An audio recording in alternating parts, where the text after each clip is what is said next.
Good morning सबको।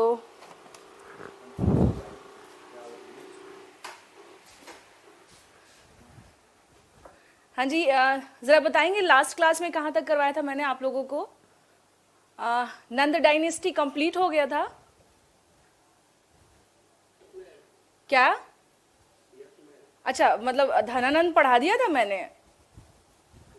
हाँ तो फिर ये बताइए, रिवीजन भी किया कीजिए आप सभी के सभी। हाँ, मुझे याद है कि धनानंद नहीं पढ़ाया, फिर आप लोग कह रहे हैं हाँ मैम नंद डायनेस्टी कंप्लीट हो गया। जब धनानंद नहीं पढ़ाया तो फिर नंद डायनेस्टी कैसे कंप्लीट हो गया? हाँ वही मैं कह रही हूँ, जब धनानंद नहीं पढ़ाया तो फिर नंद डायनेस्टी कैसे कंप्लीट हो गया बताइए। हाँ चलिए स्टार्ट करते हैं।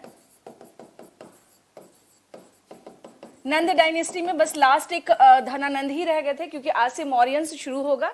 हाँ हाँ मैं बिल्कुल मैं आप लोगों को धनानंद जो है वो आज पढ़ा दूंगी। नंद डायनेस्टी आज कंप्लीट हो जाएगा। और आप सब कैसे हैं? सब ठीक हैं? सबको गुड मॉर्निंग, सुप्रभात। अच्छा, बहुत सारा एडमिनिस्ट्रेटिव टर्म मिला है। ओके ओके, गुड मॉर्निंग खुशी, केशव, दीपशिका, जितने लोग हैं सबको गुड मॉर्निंग, सबको गुड मॉर्निंग। और जो हिस्ट्री में इसमें बिहार हिस्ट्री में जो हिस्ट्री मैंने पढ़ाया वो पढ़ रहे हैं ना आप सब ठीक ठाक से? हाँ, उसको अच्छे से पढ़ते जाइए, ठीक है ना? उसमें कहीं भी ये नहीं करना है कि मैम अभी नहीं, मैम अभी टाइम नहीं है, मैम ये नहीं है, ठीक है ना? तो फिर पढ़ाने का फायदा नहीं होगा स्टूडेंट। इसलिए है करना क्या है आप लोगों को कि अपनी तरफ से पूरी की पूरी तैयारी रखिए। जिस तरह से टीचर पढ़ा रहा है पढ़ते जाइए, है ना? जिस प्रकार से टीचर पढ़ा रहा है क्या करना है आपको? पढ़ते जाना है। गुड मॉर्निंग सबको, गुड मॉर्निंग। इस क्लास का वेट कर रहे थे क्या आप सब, ये बताइए?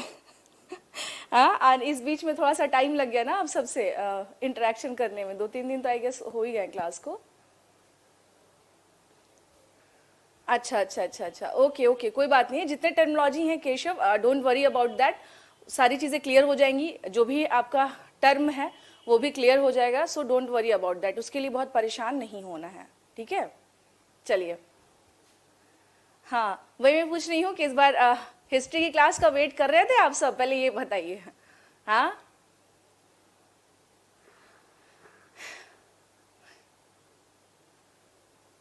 अच्छा जी।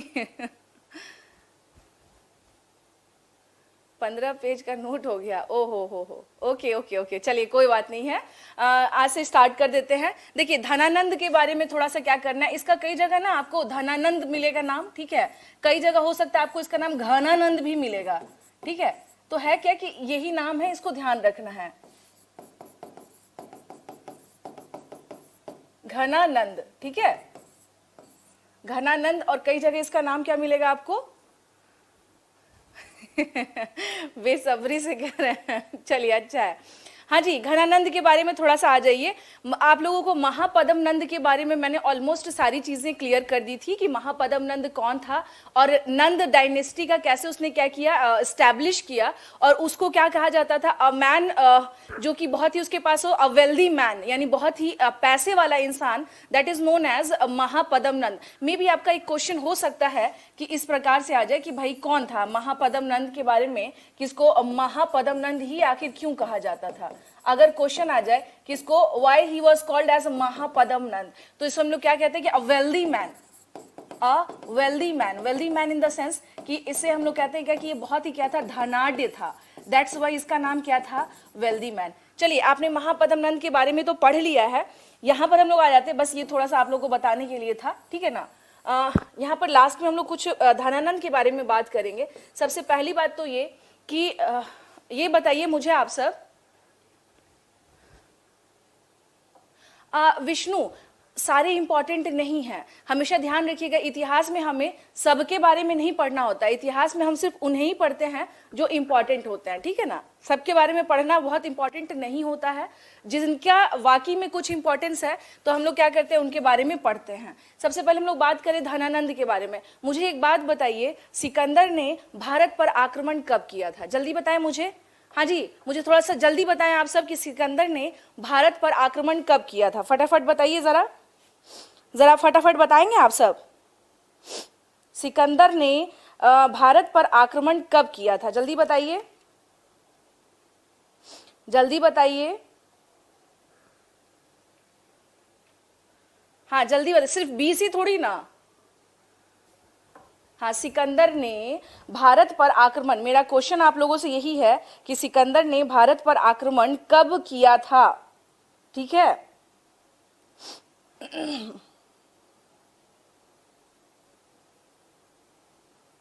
ठीक है। तो देखिए, बस ध्यान रखना जिन लोगों ने भी बताया है, देखिए 326 ईसा पूर्व में, 326 ईसा पूर्व में क्या हुआ था बच्चे? ये सिकंदर का आक्रमण हुआ था, सिकंदर का आक्रमण हुआ था। इंग्लिश मीडियम वाले, सिकंदर को ना इंग्लिश में आक्रमण हुआ था। सिकंदर को इंग्लिश में क्या कहते हैं हुआ था? Sikandar he is known as Alexander. ये किस नाम से जाना जाता है? अलेक्जेंडर के नाम से जाना जाता है, ठीक है ना। 326 ईसा पूर्व में सिकंदर ने आक्रमण किया था। आक्रमण किया था इन द सेंस कि माना जाता है कि झेलम नदी के तट पर, एक बार आप लोग अपना रिफ्रेश कर लें, हो सकता है आपका नेट का समस्या हो गौरव, एक बार चेक कर लीजिएगा, ठीक है। 326 ईसा पूर्व में हम लोग क्या देखते हैं कि आक्रमण हुआ इन द सेंस कि उस टाइम पर सिकंदर ने अटैक किया और झेलम, यानी माना जाता है क्या कि जो युद्ध हुआ पोरस के साथ युद्ध हुआ था। किसके साथ युद्ध हुआ था? पोरस के साथ युद्ध हुआ था। ध्यान रखिएगा आप लोग इस चीज को, ठीक है ना। किसके साथ युद्ध हुआ था? पोरस के साथ। अलेक्जेंडर वर्सेस, यानी किसके साथ युद्ध हुआ था? पोरस के साथ, है ना, पोरस के साथ। और इस युद्ध को किस नाम से जाना जाता था? हाइडे स्पीस के नाम से, हाइडे स्पीस के नाम से इस युद्ध को जाना जाता है कि ये जो युद्ध हुआ था ये हाइडे स्पीस का युद्ध था, जो कि 326 ईसा पूर्व में हुआ था। अब आते हैं यहाँ पर क्वेश्चन के इसमें कि यहाँ पर जो मैंने आपको उस दिन बताया था समकालीन हम लोग किसे कहते हैं, मैंने उस दिन आप लोगों को बताया था समकालीन किसे कहते हैं, ठीक है।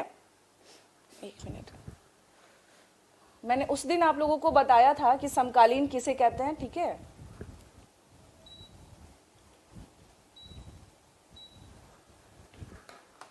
हाँ, मैंने उस दिन क्या बताया था आप लोगों को? समकालीन। तो यहाँ पर देखिए घनानंद के रिगार्डिंग अगर बात करें तो चूंकि ये बड़ा शासक नहीं है, ठीक है ना, बड़ा शासक नहीं है, लेकिन जो ये युद्ध हुआ था तो उस समय नंद वंश का कौन सा शासक था? अगर क्वेश्चन आए कि उस समय जब युद्ध हुआ था तो भारत में उस समय नंद वंश का कौन सा शासक था, तो उस समय हम लोग बात करेंगे, उस समय नंद वंश का घनानंद जो था, घनानंद जो है ये क्या था? शासक था, ठीक है ना, ये क्या था? शासक था।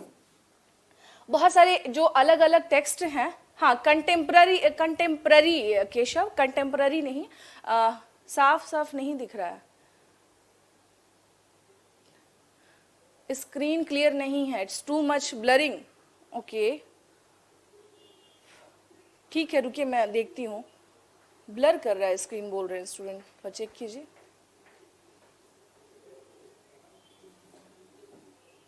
ठीक है रुक जाइए, अभी चेक हो जा रहा है।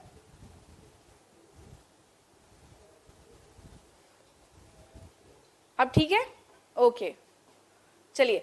तो यहाँ हम लोग क्या बात करें कि अगर क्वेश्चन आपका ये आता है कि नंद वंश का वैसा कौन सा शासक था जिसके समय पर हाइडे स्पीस का वॉर हुआ था, दैट वाज घनानंद। घनानंद था जिसके समय पर हम क्या देखते हैं? हाइडे स्पीस का वॉर हुआ था। जो भी स्टूडेंट है ध्यान रखिएगा कि हाइडे स्पीस वॉर जो है ये कब लड़ा गया था? इन 326 BC।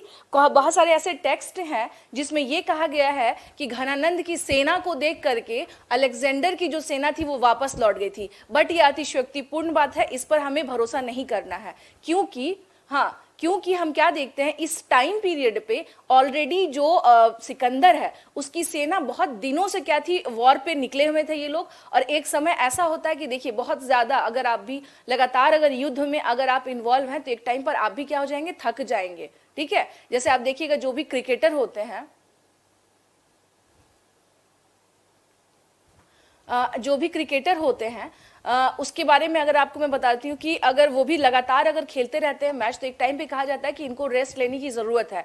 यानी कोई भी ऐसा कार्य जिसमें आप फिजिकली रूप से क्या होते हैं, बहुत एक्टिव होते हैं, चाहे वो युद्ध हो चाहे स्पोर्ट्स हो, तो उसमें क्या होता है, रेस्ट का अपना इंपॉर्टेंस होता है। तो एक टाइम ऐसा आया कि जिसमें फाइनली क्या बोला गया कि भाई जो सेना थी वही थक गई थी और उसने कहा कि अब हम नहीं जाएंगे आगे, अब हम लोग वापस लौटना चाहते हैं, तो कृपया करके हमें क्या करिए, वापस लौटने दीजिए, ज्यादा दूर जाने की जरूरत नहीं है। अमेरिका ने जो अपनी सेनाओं को अभी जब 2000 के बाद, सन 2000 के बाद जो अभियान चला, यानी वर्ल्ड ट्रेड सेंटर के बाद जो स्थिति क्रिएट हुई, तो आपने देखा होगा कि यूएस की आर्मी हर जगह, खासतौर से अफगानिस्तान, इराक और ईरान वाले जो बेल्ट है वहां पर, इराक वाले बेल्ट में, वहां पर क्या किया गया, डिप्यूट किया गया। तो एक टाइम ऐसा आया कि लास्टली वहां के भी जो सैनिक है, जो मिलिट्रीज हैं, वो डिमांड करने लगे कि हम लोग बहुत दिन से बाहर हैं, अब हमें अपने वापस देश, हमें वापस लौटना है। तो कोई भी सेना लगातार किसी अभियान पर नहीं रह सकती है। सेम वही कहानी होती है सिकंदर के साथ, कि सिकंदर की सेना मना कर देती है कि अब हम आगे नहीं जाएंगे। तो यहां से हम लोग क्या देखते हैं कि जो सेना थी वो वापस लौट जाती है। लौट जाने के बाद क्या होता है कि धनानंद जो है, हम कह सकते हैं कि ये इसका लक भी था कि इस टाइम पर ये एक बड़े आक्रमण से क्या हुआ, बच गया। यह एक बड़े आक्रमण से क्या हुआ, बच गया। यह एक बड़े आक्रमण से बच गया। यह एक बड़े आक्रमण से बच गया, ठीक है ना। अभी भी वही समस्या, अभी तो ठीक हो गया, अभी तो कह रहे थे कि वीडियो क्लियर है, अभी तो कह रहे थे कि मैम वीडियो क्लियर है। हाँ जी चंदन, हेलो। अभी तो कह रहे थे कि मैम वीडियो क्लियर है, फिर अभी क्यों बोल रहे हैं दिक्कत हो रही है? हाँ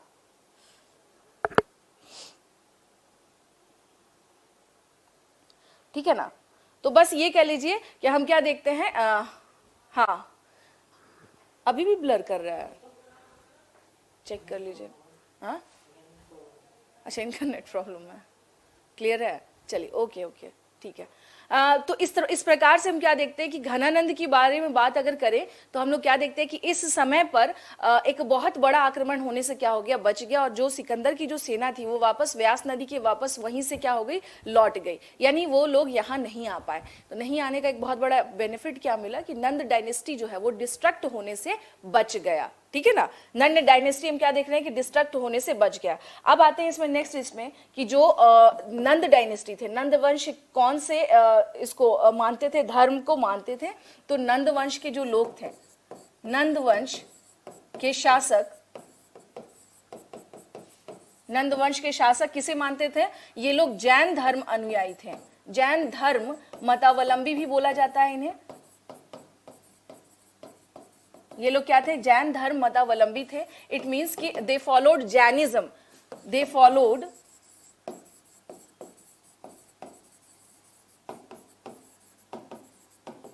जैनिज्म। ये क्या करते थे, जैनिज्म को ये लोग क्या करते थे, फॉलो करते थे। इसका जो एविडेंस की बात करें कि इसके प्रमाण हमें कहां से मिलते हैं, तो अगर एविडेंस की बात करें तो हम क्या देखते हैं कि महापदम नंद और धनानंद, यानी यहां पर ध्यान रखना है, हम क्या देखते हैं, महापदम नंद, महापदम नंद और घनानंद, ठीक है ना, और घनानंद।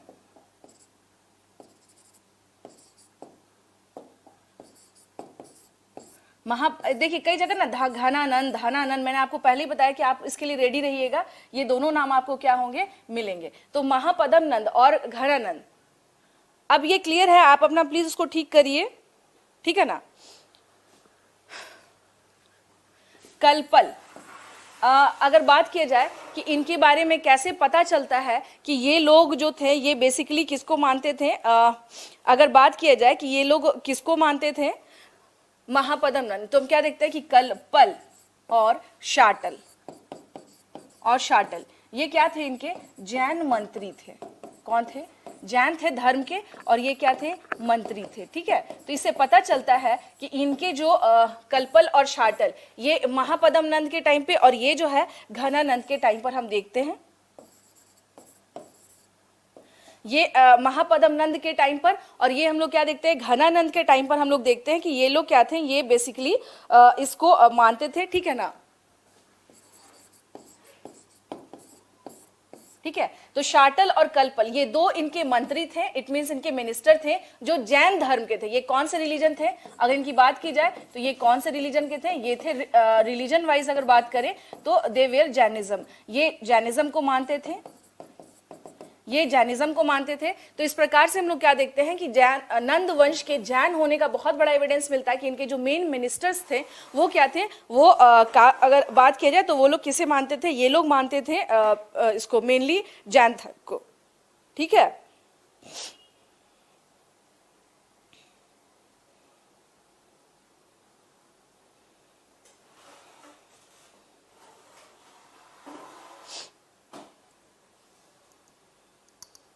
ठीक है। और इसके बारे में बात करें, अगर हम लोग घनानंद के बारे में बात करें तो इसे जो भी यूनानी एविडेंस मिले हैं स्टूडेंट, जो भी यूनानी साक्ष्य मिले हैं, जो भी यूनानी साक्ष्य का मतलब ये हो गया कि जो भी हमें ग्रीक जो एविडेंसेस मिले हैं उसके अकॉर्डिंग इसे क्या बोला गया है? इसे कहा गया है अग्रमीज का पुत्र, अग्रमीज का पुत्र। किसे बोला गया है? धनानंद को, धनानंद को बोला गया है, बोला गया है। It means he was denoted as the son of Agrammes, बोला गया है। तो यहां पर ध्यान क्या रखना है? यहां ध्यान ये रखना है आपको कि अग्रमीज जो है, अग्रमीज यहां पर किसको बोला गया है? यूनानी जो एविडेंसेस हैं उसके अकॉर्डिंग अगर हम लोग बात करें तो यहां पर हम लोग क्या देखते हैं? महापदम नंद को,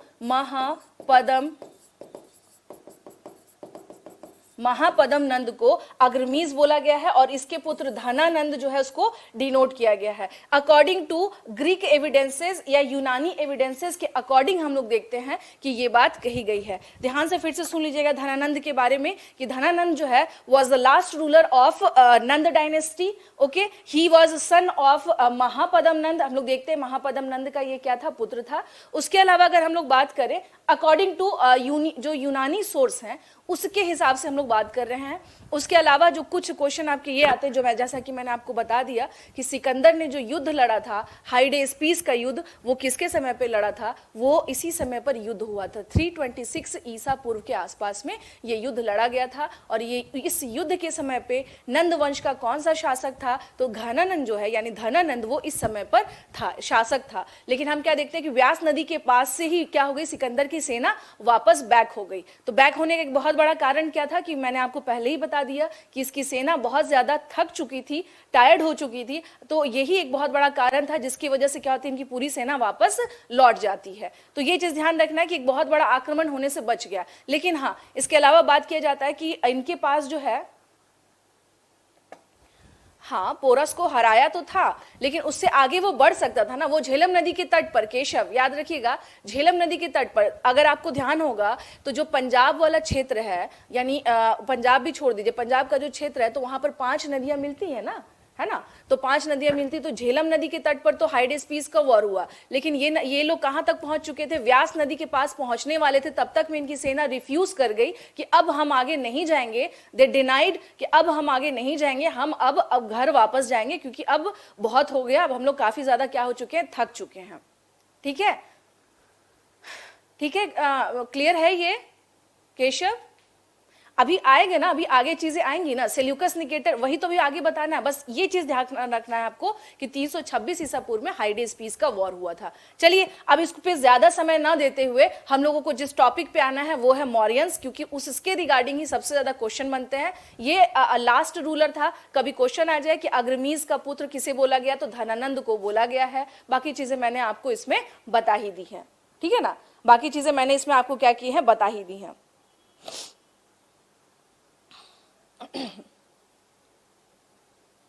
ठीक है, तो ऐसा माना जाता है कि जो घनानंद है, आपको 2-3 चीजें और बता दूं इसके पीछे की।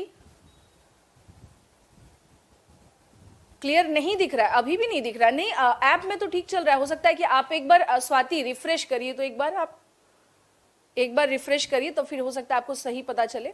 हाँ जी, सुन लीजिए, धनानंद के बारे में ये भी ध्यान रखिएगा कि माना जाता है कि इसको चंद्रगुप्त मौर्य ने क्या किया था, इसकी हत्या कर दी थी। चंद्रगुप्त मौर्य ने क्या किया था, इसकी हत्या कर दी थी। इसकी हत्या किसके द्वारा की गई? चंद्रगुप्त। अभी भी बोल रहे हैं क्लियर नहीं है? अच्छा, नेट प्रॉब्लम है। हाँ जी, नेट प्रॉब्लम है। आप लोग ये बाकी सारे वही कर रहे हैं कि मैम सबको प्रॉब्लम हो रही है स्क्रीन पे, देखिए वो आप देखिए कमेंट्स में ये कह रहे हैं कि मैम सबको दिक्कत हो रही है।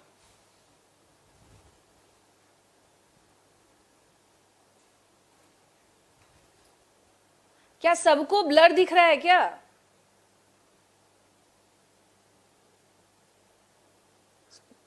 इसके आगे का जो लेंस है उसको साफ कर दीजिए ना, कई बार लेंस में भी अगर। अब ठीक है, जूम ऐप पे ठीक आ रहा है? Okay okay.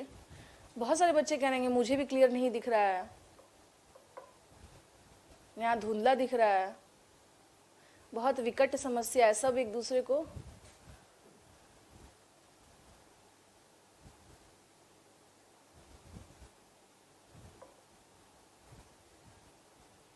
ऐप पे कुछ नहीं दिख रहा है, क्या बोल रहे हैं ये? ठीक है, अभी अभी इसको चेक करवा रहे हैं, परेशान मत हो आप लोग, एक बार अभी रुक जाइए, कभी कभी होता है टेक्निकल कुछ चीजें भी प्रॉब्लम क्रिएट कर देती हैं। हाँ जी, तब तक आप लोग सुन लीजिए, ध्यान से सुन लीजिएगा तब तक। ठीक है स्वाति, अभी इस पे चेक करवा रहे हैं कि क्या समस्या आ रही है। मैं भी दिख नहीं रही हूँ, ऑडिबल तो हूं ना, सुनाई तो दे रही हूँ ना? अच्छा चलिए, तो फिर सिर्फ सुन लीजिए, कोई समस्या नहीं है। ऐप खुद अच्छे से नहीं देख रहा। अच्छा चलिए, ध्यान से सुन लीजिएगा तब तक, अगर सुन पा रहे हैं तो सुन लीजिए। तो हम लोग क्या देखते हैं कि जो धनानंद था, धनानंद के बारे में, हाँ धनानंद के बारे में हम लोग क्या देखते हैं कि इस समय पर, यानी जो इसके बारे में कहा जाता है कि इसने अपने दरबार में चंद्रगुप्त इसने चाणक्य की इसने क्या की थी, काफी बेइज्जती की थी बुला करके। तो चाणक्य ने कहा था कि तुमसे मैं इसका बदला जरूर लूंगा। ये एक स्टोरी है जो कही जाती है। और उसने क्या किया था कि एक बार चंद्रगुप्त मौर्य जो है वो अपने कुछ स्टूडेंट्स के साथ या कुछ बच्चों के साथ वो खेल रहा था, तभी इसको चाणक्य को लगा कि इस बच्चे में वो विलक्षण प्रतिभा है जो होना चाहिए। और उसने क्या किया कि उसे फिर अपने साथ लिया और उसने उसको पूरा ट्रेंड किया, फिर उसे तक्षशिला भी भेजा। और उसके बाद उसने क्या किया कि धनानंद की हत्या जो है इसकी करवा दी। किससे? मतलब दोनों ने मिलकर प्लान करके धनानंद की हत्या की। और इसके बाद हम देखते हैं कि नंद वंश की समाप्ति हो जाती है। तो ये थोड़ा सा क्या, ये एक स्टोरी टाइप है कि अगर बात किया जाए कि किसके षड्यंत्र से हम लोग देखते हैं कि नंद वंश की समाप्ति हुई थी, या नंद डायनेस्टी जो है वो। अच्छा नहीं, मैं डिलीट नहीं कर रही हूँ, रहने दे रही हूँ। आप अगर नहीं दिख पा रहा तो मैं रहने दे रही हूँ, कोई समस्या की बात नहीं है, देख लीजिए।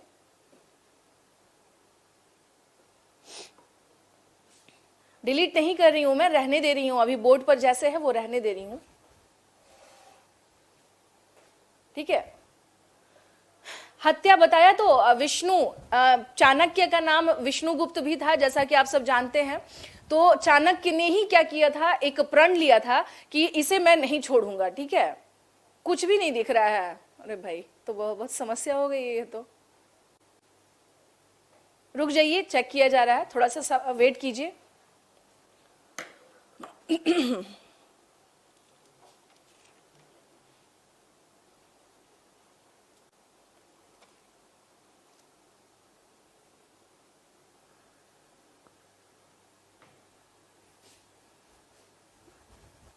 क्या कुछ दिक्कत आ रही है क्या इसमें?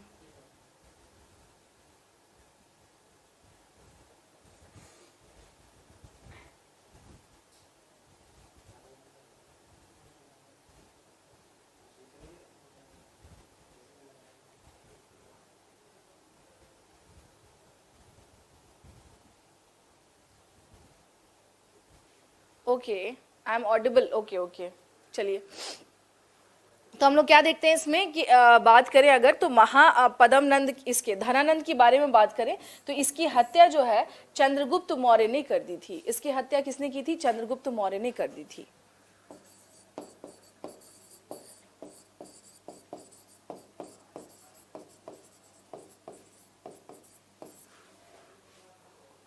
हो गया ठीक है, करूं कंटिन्यू ना? ठीक है ना, इसकी हत्या किसने की थी? चंद्रगुप्त मौर्य ने कर दी थी। ठीक है ना, इसकी हत्या किसने की थी? चंद्रगुप्त मौर्य ने कर दी थी। और इस प्रकार से हम क्या देखते हैं कि नंद वंश की, हो गया ओके। इस प्रकार से हम लोग क्या देखते हैं, अब ठीक है ना? ओके ओके, चलिए ओके ठीक है, चलिए अच्छा ठीक है, चलिए तो हम लोग क्या देखते हैं कि इसकी हत्या किसने की थी, चंद्रगुप्त मौर्य ने इसकी हत्या कर दी थी। और इस प्रकार से हम लोग क्या देखते हैं कि अब जो है माना जाता है कि इसकी जो हत्या की थी चंद्रगुप्त मौर्य ने वो कब की थी, 322 और कई जगह 323 ईसा पूर्व भी लिखा होता है, कई जगह 322 और 323 ईसा पूर्व भी लिखा रहता है। ठीक है भाई, अब जो है चूंकि मौर्य में काफी कुछ पढ़ना है तो मौर्य पर ही हम लोगों को क्या करना है, थोड़ा फोकस करना होगा। 322 से 323 ईसा के पूर्व के बीच में हम क्या देखते हैं कि चंद्रगुप्त मौर्य ने धनानंद की हत्या कर दी थी। इस प्रकार से नंद वंश की समाप्ति हो जाती है। चलिए अब थोड़ा सा, क्योंकि बीच में स्क्रीन को लेके काफी क्या हो गया है, परेशानी क्रिएट हुई है, सो नो वरी। अब आते हैं हम लोग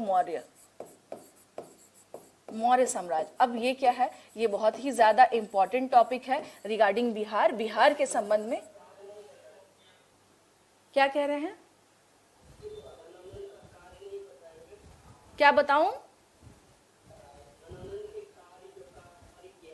धनानंद के कार्य के बारे में क्या है, इसमें कुछ ऐसा नहीं है। अगर देखा जाए तो कुछ ऐसे जो सिक्के मिले हैं तो माना जाता है कि जो पश्चिमोत्तर प्रांत है वहां तक इनका साम्राज्य क्या था, विस्तार था।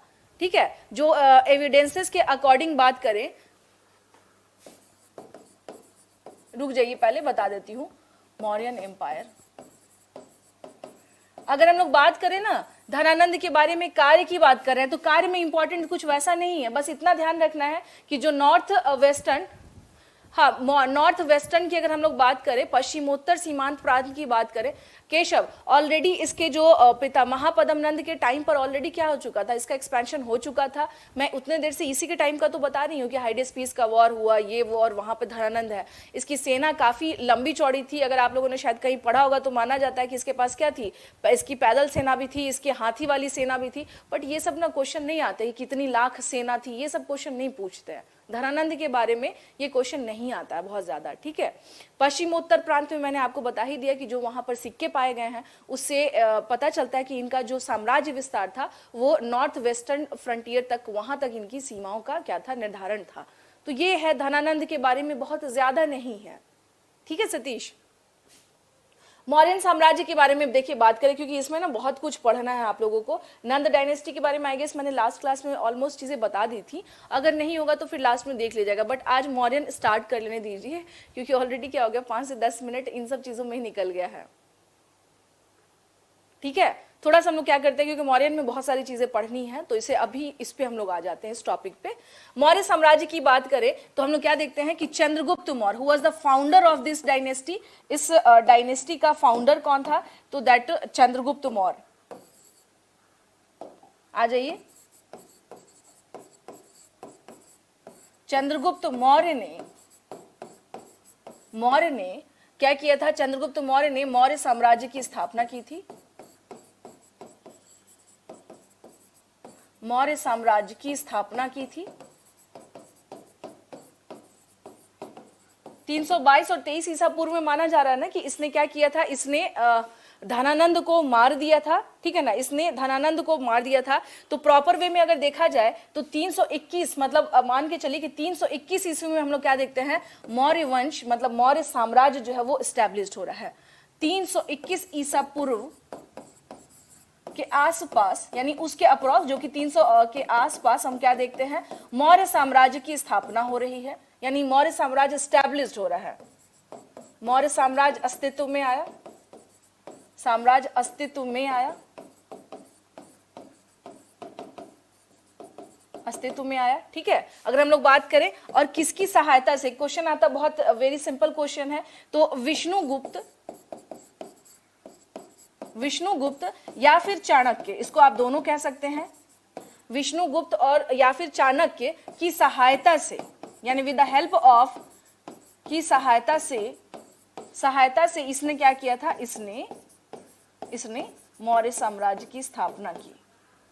मौर्य साम्राज्य की स्थापना की, मौर्य साम्राज्य की स्थापना की, साम्राज्य की स्थापना की विद द हेल्प ऑफ की स्थापना की। ठीक है ना, हम लोग क्या देखते हैं, विष्णुगुप्त या फिर हम लोग कह सकते हैं कि चाणक्य की सहायता से इसने क्या किया था, हाँ, चाणक्य की सहायता से इसने क्या किया था, इसने इसकी स्थापना की थी मौर्य साम्राज्य की। ये चीज ध्यान रखने का, विष्णुगुप्त या फिर चाणक्य की सहायता से इसने क्या किया था, चंद्रगुप्त मौर्य। हम लोग देखते हैं 321 ईसा पूर्व के आसपास क्या हो रहा है, मौर्यन डायनेस्टी या Maurya empire was established, Maurya साम्राज्य जो है वो क्या हो रहा है, एस्टैब्लिश्ड हो रहा है। ठीक है,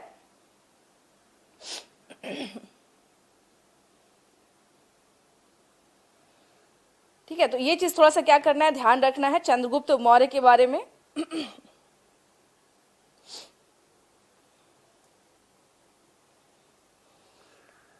ओके, तो हम लोग क्या देखते हैं, चंद्रगुप्त मौर्य यानी मौर्यन साम्राज्य की बात करें हम लोग, तो इसका माना जाता है कि मूर एक जो है जो मोर होता है ना, मोर से ही ये टर्मिनोलॉजी क्या है निकल के आया है, मौर्य। मूर जो है मोर से निकल के आया है, तो माना जाता है कि ये कहीं ना कहीं उस कम्युनिटी से थे जो उस समय पे क्या थे, मोर को पालते थे जो लोग, तो ये लोग उससे हैं। तो इसके कास्ट को लेकर के हम लोग क्या देखते हैं, बहुत ज्यादा कॉन्फ्लिक्ट है। कुछ जगह पर इसे शूद्र बताया जा रहा है, कुछ हत्या बताया तो मैंने आपको 300 अभी तो बताया था धनानंद के बारे में, मैंने लिख दिया है उसमें। एक बार थोड़ा सा क्लास को ऐसे रिवाइंड करके देख लीजिएगा मनीला, तो आपको दिख जाएगा।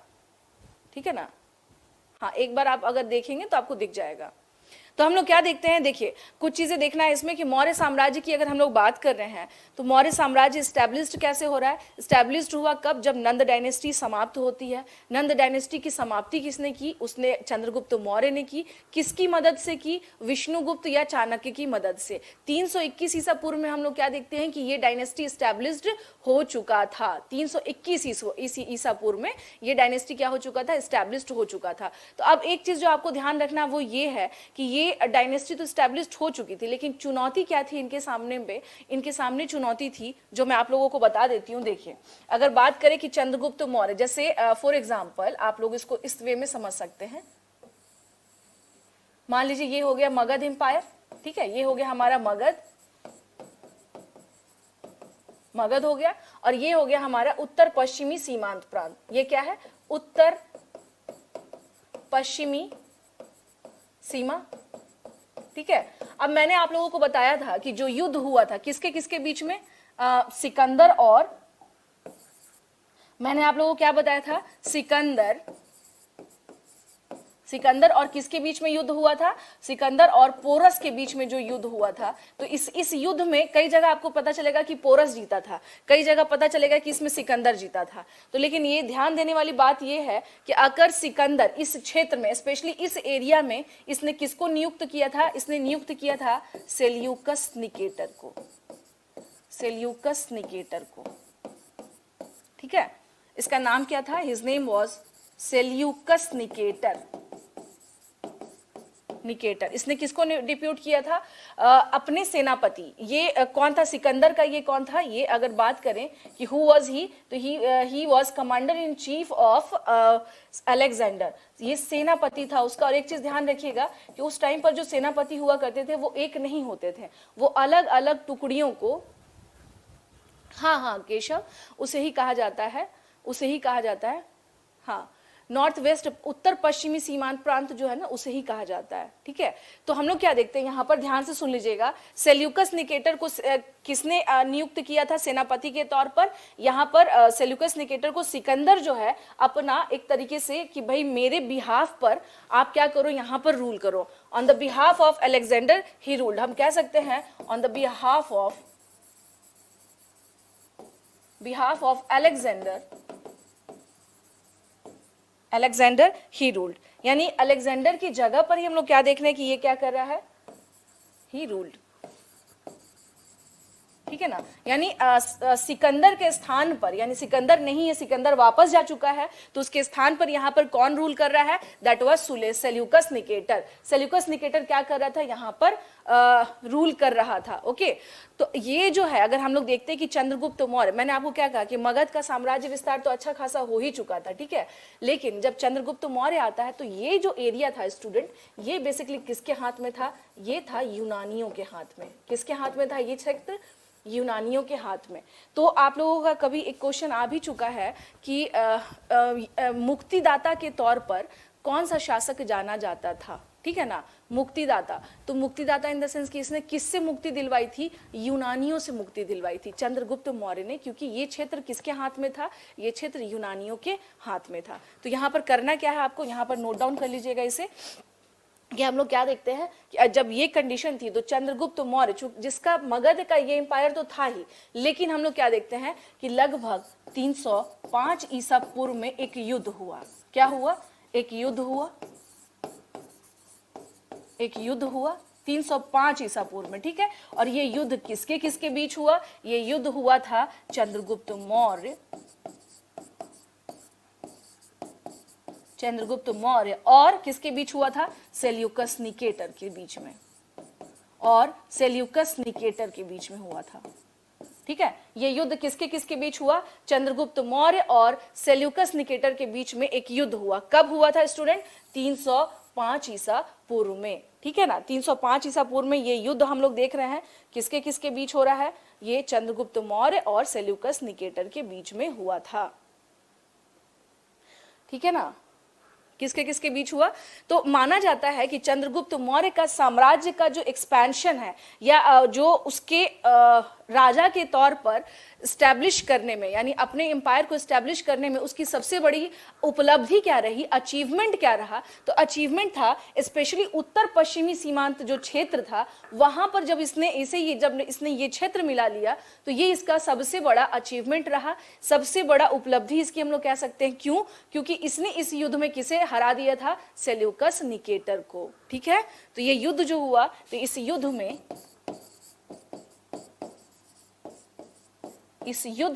हम लोग क्या देखते हैं, चंद्रगुप्त ने क्या किया था, सेल्यूकस को पराजित किया, सेल्यूकस को पराजित किया, ठीक है। इस युद्ध में इसने क्या किया था, सेल्यूकस को पराजित किया था, ये इसकी सबसे बड़ी अचीवमेंट रही। अब मान लीजिए कि ये जो युद्ध हुआ, तो इसके बाद हम लोग क्या देखते हैं, एक संधि हुई। युद्ध के बाद क्या हुई, एक संधि हुई, संधि इन द सेंस एक ट्रीटी हुई, ट्रीटी हुई। और इस ट्रीटी में क्या हुआ, इस ट्रीटी में ये हुआ कि सेल्यूकस ने क्या किया, देखिए ये संधि हुई किसके साथ स्टूडेंट, ये संधि हुई सेल्यूकस के साथ, ठीक है। सेल्यूकस ने क्या किया कि इसे कहा कि ठीक है, हम अपना जो आपको जो उत्तर पश्चिमी वाला जो क्षेत्र है वो हम आपको क्या कर रहे हैं, दे देंगे। तो यानी कि नॉर्थ वेस्ट का जो एरिया है, नॉर्थ वेस्ट का एरिया क्या किया गया, दे दिया किसे, चंद्रगुप्त को। और साथ के साथ इसने अपनी पुत्री का विवाह किया, अपनी पुत्री का विवाह किया, विवाह करवाया। अब बात करें इसकी पुत्री का नाम, देखिए अलग अलग जगहों पे अलग अलग मिलता है। कई जगह आपको मिलेगा कार्नेलिया, ठीक है, कई जगह मिलेगा हेलेना, दोनों एक ही है, दोनों क्या है, एक ही है, दोनों क्या है, एक ही है। कई जगह कार्नेलिया मिलेगा और कई जगह हेलेना मिलेगा, लेकिन हम लोग क्या देखते हैं, ये दोनों के दोनों क्या है, एक ही है। तो ध्यान रखिएगा कि चंद्रगुप्त मौर्य, अगर आप लोग नोट डाउन कर रहे हैं तो प्लीज इसे नोट डाउन कर लीजिएगा कि चंद्रगुप्त मौर्य की सबसे बड़ी उपलब्धि क्या थी, सेल्यूकस निकेटर को पराजित करना। और इस युद्ध में संधि हुई, संधि में हम लोग क्या देखते हैं कि इस युद्ध में जब संधि हुई तो संधि में हुआ क्या, हाँ, इस युद्ध में जब संधि हुई तो संधि में हम लोग क्या देखते हैं, क्या परिणाम निकला, सेल्यूकस ने कहा कि ठीक है, जो मेरा उत्तर पश्चिमी वाला जो क्षेत्र है जो मेरे अंडर में है वो क्षेत्र मैं आपको दे दूंगा, ठीक है, वो क्षेत्र में क्या करूंगा, आपको दे दूंगा। और इसके साथ साथ हम लोग क्या देखते हैं कि इसका विवाह जो है, इसकी पुत्री जिसका क्या नाम था, क्या हो गया, ये नेट चला गया क्या,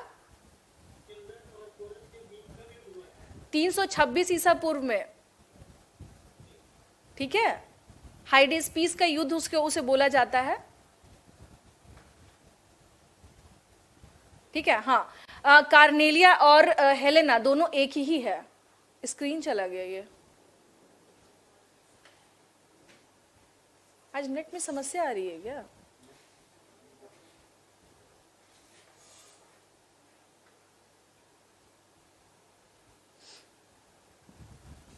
ठीक है। तो हम लोग क्या देखते हैं यहाँ पर, अच्छा कोई नहीं, वीडियो प्ले हो जाएगा, परेशान नहीं हो। देखिए कुछ कभी कभी होता है ना, कुछ टेक्निकल इश्यूज आ जाते हैं। ओके हाँ जी, मैं आ गई हूँ, वापस आ गई हूँ, थोड़ा सा कुछ टेक्निकल इश्यूज आ गए थे, so no worry about that.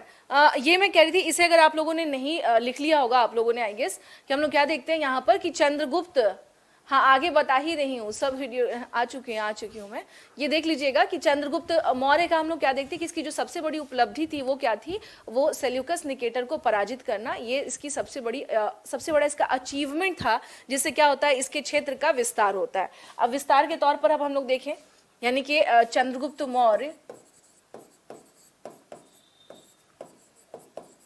Chandragupta Maurya का अगर साम्राज्य विस्तार की बात करें, साम्राज्य विस्तार की बात करें तो हम लोग क्या देखते हैं, जैसे मान लीजिए ये,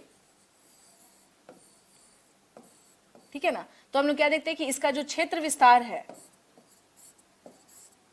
इसका क्षेत्र विस्तार हम लोग क्या देखते हैं कि उत्तर पश्चिमी जो सीमांत प्रांत है, यानी कि नॉर्थ वेस्ट जो फ्रंटियर है, उसमें हम लोग क्या देखते हैं, काबुल,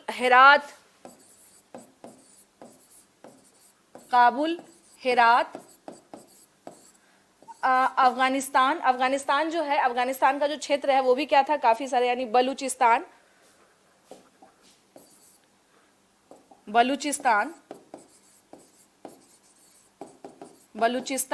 और पंजाब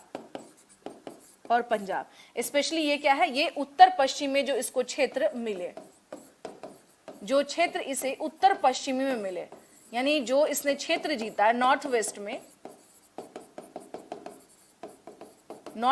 जो क्षेत्र इसने जीता, वो हम लोग क्या देखते हैं कि काबुल, हेरात, बलूचिस्तान और पंजाब, जो कि इस तरफ, यानी इस तरफ पड़ते हैं, ये वाले, ये ही है उत्तर पश्चिम का क्षेत्र, यही है उत्तर पश्चिम का क्षेत्र, यही है जो चंद्रगुप्त का मौर्य साम्राज्य। अगर हम लोग देखें तो हम लोग क्या देखते हैं कि ये तो था ही, उसके अलावा अगर हम लोग बात करें, इसके अतिरिक्त अगर बात करें हम लोग, तो कहां कहां देखते हैं, इस तरफ, यानी अगर आप इस तरफ आ जाइए, यहां पर इसका क्षेत्र विस्तार कहां कहां पर है, यानी उत्तर भारत की अगर बात करें तो हम लोग क्या देख रहे थे, यहाँ पे जो स्पेशली जो गंगा यमुना का जो मैदान था, वहां तो इसका था ही क्षेत्र विस्तार, गंगा यमुना का मैदान, ठीक है। उसके अलावा अगर हम लोग बात करें तो हम लोग फिर क्या देखते हैं कि पूरा का पूरा बिहार, बंगाल, गुजरात और विंध्य, बिहार, बंगाल, गुजरात, नीचे, अच्छा चलिए अभी है जगह इसमें, बंगाल, गुजरात और विंध्य की बात करें ना स्टूडेंट, तो ध्यान रखिएगा कि विंध्य का मतलब हो गया मध्य प्रदेश का जो क्षेत्र है, जिसको विंध्यन रेंज बोला जाता है। तो वहां पर ये हम लोग किसके बारे में बात कर रहे हैं, हम लोग बात कर रहे हैं चंद्रगुप्त मौर्य के क्षेत्र विस्तार के बारे में। ये देख लीजिए उत्तर भारत में यहाँ का जो पूरा क्षेत्र है, ये देखिए, ये रहा गंगा यमुना का ये जो क्षेत्र है, ये इसके पास था। उसके अलावा बात करें बंगाल का क्षेत्र था। उसके अलावा हम लोग क्या देख रहे हैं, गुजरात का जो क्षेत्र था वो तो था ही। उसके अतिरिक्त ये जो उत्तर पश्चिमी सीमा प्रांत है वो सारे के सारे इसके हो चुके थे। विंध्य तक का जो क्षेत्र है, इनफैक्ट जब आप लोग देखिएगा कि चंद्रगुप्त मौर्य ने संलेखना की जो प्रोसेस उसने किया था वो किया था श्रावण बेलगोला में। और श्रावण बेलगोला कहाँ पड़ता है, ये पड़ता है कर्नाटक में। तो माना जाता है कि चंद्रगुप्त मौर्य की के क्षेत्र का जो प्रसार था, जो उसकी सीमा, क्षेत्रीय सीमा का जो प्रसार था वो मैसूर तक था। ठीक है, तो मैसूर कहाँ पड़ता है, मैसूर पड़ता है कर्नाटक में। तो इसमें आप लिख सकते हैं कि अगर हम लोग दक्षिण भारत की बात करें, अगर हम लोग दक्षिण भारत की बात करें तो हम लोग क्या देखते हैं कि चंद्रगुप्त मौर्य की सीमा का विस्तार कहां तक दिखाई देता है। चंद्रगुप्त मौर्य की सीमा का विस्तार, यानी क्षेत्रीय सीमा का विस्तार हम लोग कहां तक देखते हैं। चंद्रगुप्त मौर्य की क्षेत्रीय सीमा का विस्तार, क्षेत्रीय सीमा का विस्तार कहां तक दिखाई देता है हमें, कर्नाटक के मैसूर तक, कर्नाटक के मैसूर तक। ठीक है ना, ये रहा कर्नाटक, ये रहा कर्नाटक, और ये मैसूर यहाँ पर है, जहाँ के फेमस टीपू सुल्तान के बारे में आपने सुना होगा। मैसूर का जो युद्ध हुआ था बहुत फेमस, अगर मॉडर्न इंडिया की बात करें तो, है ना। एंग्लो इंडियन मैसूर वॉर जो हुआ था, अगर आप लोग को ध्यान होगा तो ये वही मैसूर है। इनफैक्ट अगर हम लोग बात करें इसके अतिरिक्त भी कि भारत में स्वच्छता के रैंकिंग में अभी ना इंदौर आया है, इसके पहले जो था मैसूरू ही नंबर 1 पे रहा था। अगर आप लोग को स्वच्छता रैंकिंग अगर ध्यान में होगा तो ठीक है, तो मैसूर, कर्नाटक के मैसूर तक हम लोग क्या देखते हैं कि चंद्रगुप्त मौर्य की क्षेत्रीय सीमाओं का विस्तार था। ठीक है, तो ये एक बहुत बड़ा क्षेत्र कवर कर रहा है या नहीं कर रहा, आप ही बताइए। चंद्रगुप्त मौर्य के देख लीजिए एरिया विस्तार, अगर आप देख सकते हैं तो पूरा का पूरा उत्तर पश्चिमी है। पूरा उत्तर भारत में गंगा यमुना दो आप तो है ही, बिहार, बंगाल, गुजरात, विंध्य यानी मध्य देश तक। उसके अतिरिक्त बात करें तो कर्नाटक के मैसूर तक पूरा का पूरा क्षेत्र विस्तार किसका दिखाई देता है, चंद्रगुप्त मौर्य का। तो ये इसका जो क्षेत्रीय सीमाओं का निर्धारण जो है वो मैंने आपको बताया। तो ये आप देख सकते हैं ये कितने बड़े स्तर तक था। ठीक है, ये आप देख सकते हैं कि ये कितने बड़े स्तर तक था। ठीक है, कौन सा,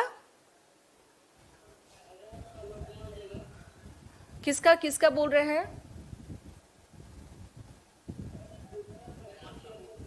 अच्छा, उत्तर पश्चिमी सीमांत प्रांत का जो है आप वो पूछ रहे हैं कि मैम इसका हेरात का कौन सा जगह जाएगा, है ना?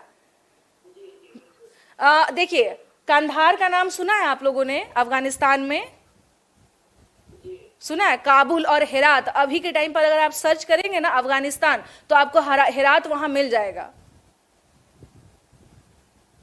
ठीक है, हेलो, सुन रहे हैं आप लोग, है ना? अगर अभी के समय पे अफगानिस्तान में आप सर्च करेंगे हेरात तो आपको वहां पर मिल जाएगा।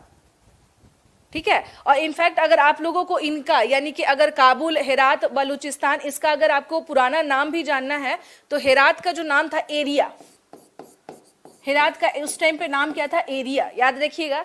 हेरात का नाम क्या था, एरिया। कंधार का नाम था, यहां पर आ जाइए, कंधार,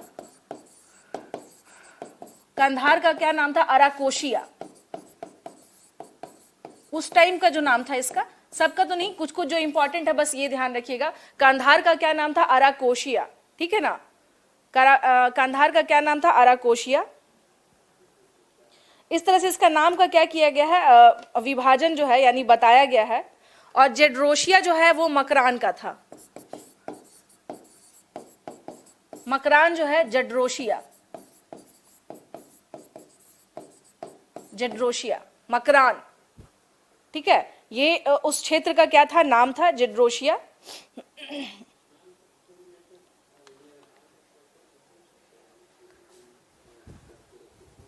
अच्छा, आर्ट एंड कल्चर के कंटेक्स्ट में पूछ रहे हैं। देखिए, आर्ट एंड कल्चर के बारे में अगर बात करें ना तो सबसे पहले ध्यान रखिएगा कि मौर्यंस, चंद्रगुप्त मौर्य की बात करें तो आर्ट एंड कल्चर में आप हम बहुत ज्यादा चीजों का निर्माण नहीं देख रहे हैं आर्ट एंड कल्चर में। और बहुत जो थोड़ा बहुत काम हुआ भी है वो जैन स्कल्पचर्स पे हुआ है जो स्थापत्य हैं। लेकिन सबसे ज्यादा कार्य मौर्यन अगर कल्चर की बात कर रहे हैं तो वो होता है मौर्य के, अशोक के टाइम पीरियड पे।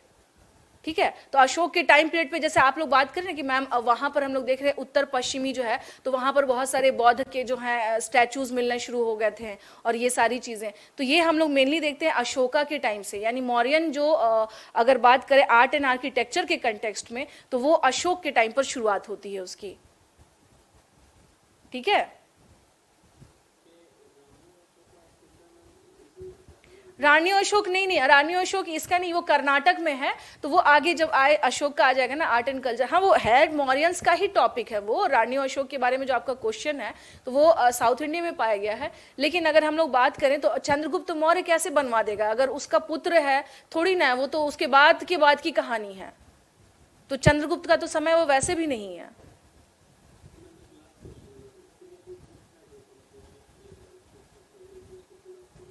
किसको पढ़ना है आपको, आर्ट एंड कल्चर पढ़ना है मौर्यंस का, ये पूरा टॉपिक पढ़ना है?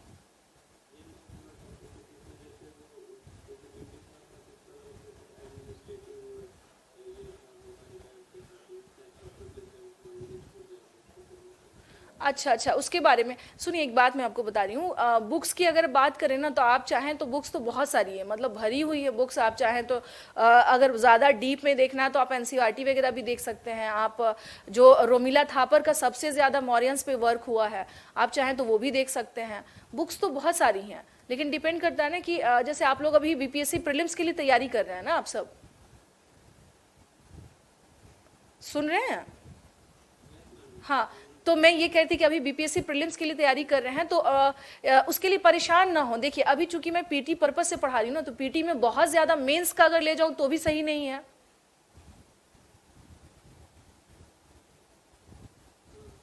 समझ रहे हैं ना? तो बहुत डीप में तब पढ़ाऊंगी ना जब मैं आपको बीपीएससी मेंस के लिए जब पढ़ाया जाएगा तो बहुत डीप में उसकी आवश्यकता है। अभी जो है खामोखा अभी अपने आप को बहुत परेशान न करें। बाकी तो कॉन्सेप्ट मैं आपको बता ही रही हूँ। कहीं कुछ दिक्कत होगी तो आप मेरे से बेशक पूछ सकते हैं, या ऐसा अगर आपको कोई समस्या तो कोई इसके लिए स्पेशल क्लास एक ले ली जाएगी, कोई समस्या की बात नहीं है। वो जो आपको टर्मिनोलॉजी के लिए परेशान होने की जरूरत नहीं है, वो मैं कह रही हूँ कि मैं बता दूंगी इसमें। क्या करूं? ठीक है, ओके।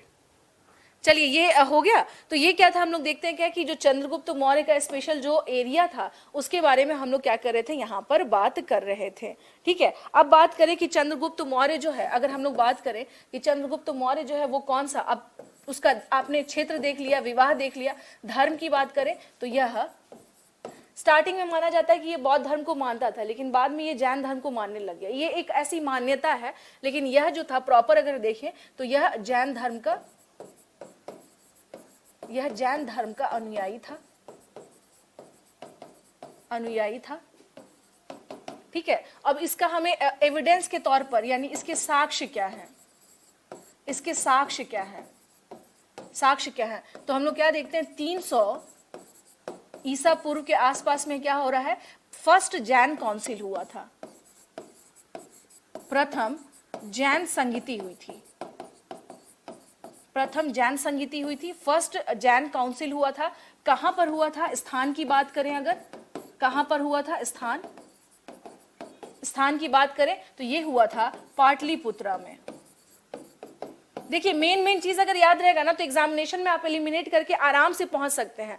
ये ध्यान रखना है कि फर्स्ट जैन काउंसिल जो है ये इसी के समय पर क्या हुआ था, अरेंज हुआ था। यानी कि फर्स्ट जैन काउंसिल किसने करवाया था, ये आपको चंद्रगुप्त मौर्य के समय पर फर्स्ट जैन काउंसिल हुआ था। किसने करवाया था, तो चंद्रगुप्त मौर्य ने करवाया था। बात किया जाए कहां पर करवाया था, तो ध्यान रखिएगा कि कहां करवाया था, इसने पाटलिपुत्र में करवाया था। ठीक है, इसमें अगर बात की जाए कि इसमें कार्य नहीं, इसके अध्यक्ष की बात करें, ठीक है ना, इसके अध्यक्ष कौन थे, एक चीज आपको ध्यान रखना है, इसके अध्यक्ष थे स्थूलभद्र। कौन थे, स्थूलभद्र। यहां पर जो याद रखने वाली बात है, इनको इंग्लिश में भी लिख लीजिएगा, स्थूलभद्र। ठीक है ना, स्थूलभद्र कौन थे, इसके अध्यक्ष थे। नेक्स्ट अगर इसमें हम लोग बात करें कि यहाँ पर इसमें कार्य क्या हुआ था, इसमें जैन धर्म के 12 अंगों का संकलन किया गया था। इसमें क्या किया गया था, जैन धर्म के 12 जो अंग थे उसका क्या किया गया था, संकलन किया गया था। इसमें जैन धर्म के 12 अंगों का संकलन किया गया था। ये मैंने अपने फर्स्ट क्लास में आप लोगों को बताया था, अगर आप लोग को याद होगा कि जो जैन रिलीजन से जो भी पुस्तक थे वो पहले पूर्व कहा जाता था उसे। बाद में हुआ क्या कि ये सोचा गया कि क्यों ना इसे कंपाइल करके एक जगह रख दिया जाए। तो जब कंपाइलेशन की बात हुई, तो जब ये कंपाइल हुआ तो ये किस नाम से जाने लगा, इसे अंग बोला जाने लगा। 12 अंग का मतलब हो गया कि 12 टेक्स्ट जो हैं रिलेटेड टू जैनिज्म और महावीर जैन से संबंधित जो किताब थी वो क्या हुए थे, कंपाइलेशन हुआ था इसमें। ठीक है ना, इसमें क्या हुआ था, कंपाइलेशन हुआ था। और बात करें कि जो जैन धर्म में डिवीजन हुआ है, श्वेतांबर और दिवांगम, वो भी यहीं पर हुआ था।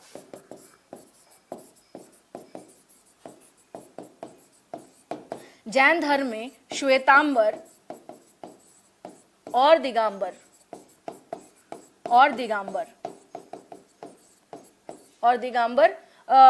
श्वेतांबर और दिगंबर में क्या हुआ था, विभाजन हुआ।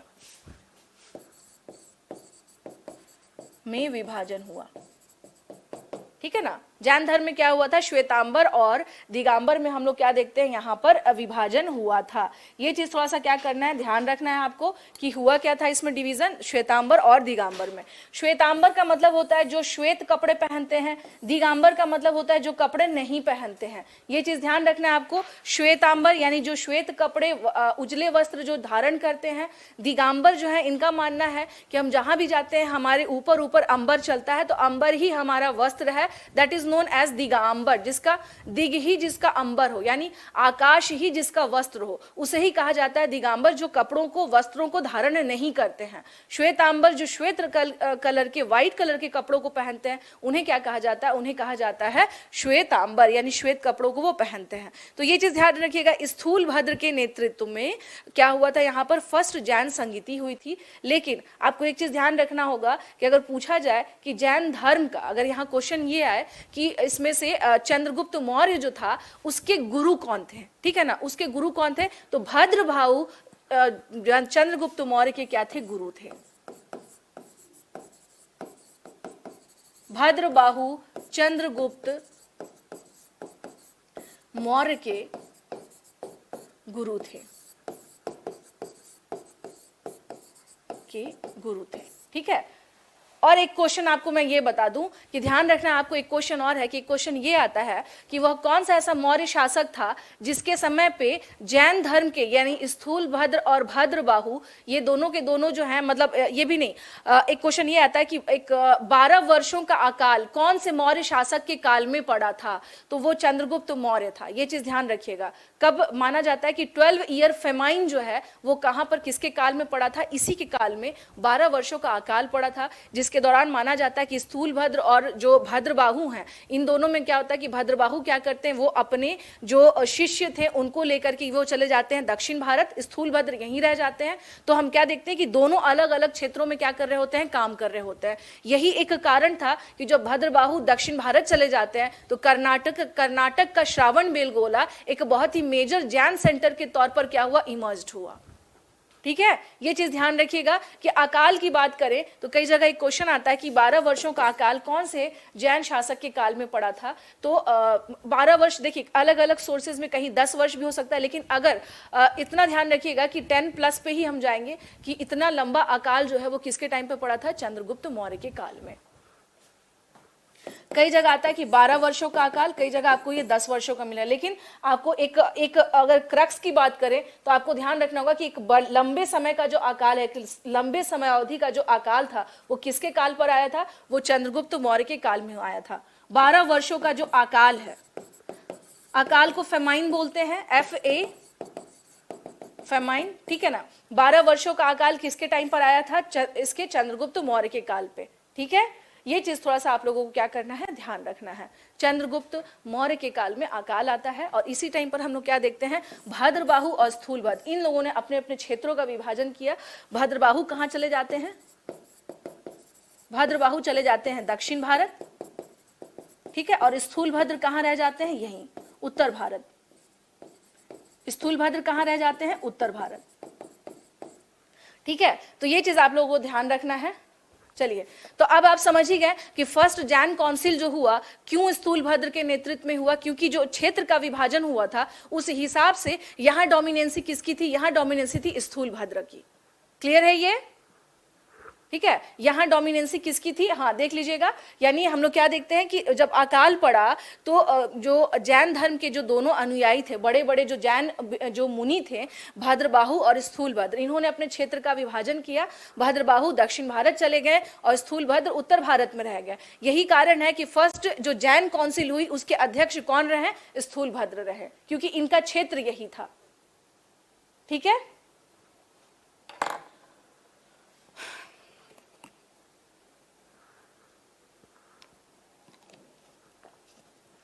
चलिए, इसके बाद हम लोग अब आगे देखते हैं। इसके बाद अगर हम लोग आगे देखते हैं कि अब जो है, यानी एक बहुत ही फेमस डेट है, माना जाता है कि 298 ईसा पूर्व में, कब, 298 ईसा पूर्व में चंद्रगुप्त मौर्य ने क्या किया, चंद्रगुप्त मौर्य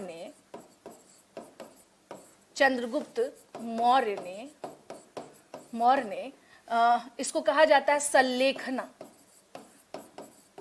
संलेखना और संथारा, और संथारा। माना जाता है कि चंद्रगुप्त मौर्य ने संलेखना या संतारा के माध्यम से अपने प्राण त्यागे थे, के माध्यम से अपने प्राण त्याग दिए थे, अपने प्राण त्याग दिए थे। कहाँ अगर बात किया जाए तो ये किसके साथ गया था, तो यह कहां पर इसने किया था, यह कर्नाटक के श्रावणबेलगोला में,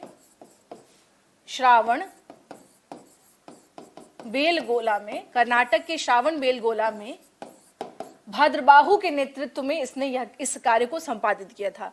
श्रावणबेलगोला में भद्रबाहु कौन थे, इसके गुरु थे। भद्रबाहु के नेतृत्व में, किसके नेतृत्व में, के नेतृत्व में इसने इस पद्धति को अपनाया या इस प्रक्रिया को किया, इसने इस प्रक्रिया को अपनाया या इस प्रक्रिया को संपादित किया।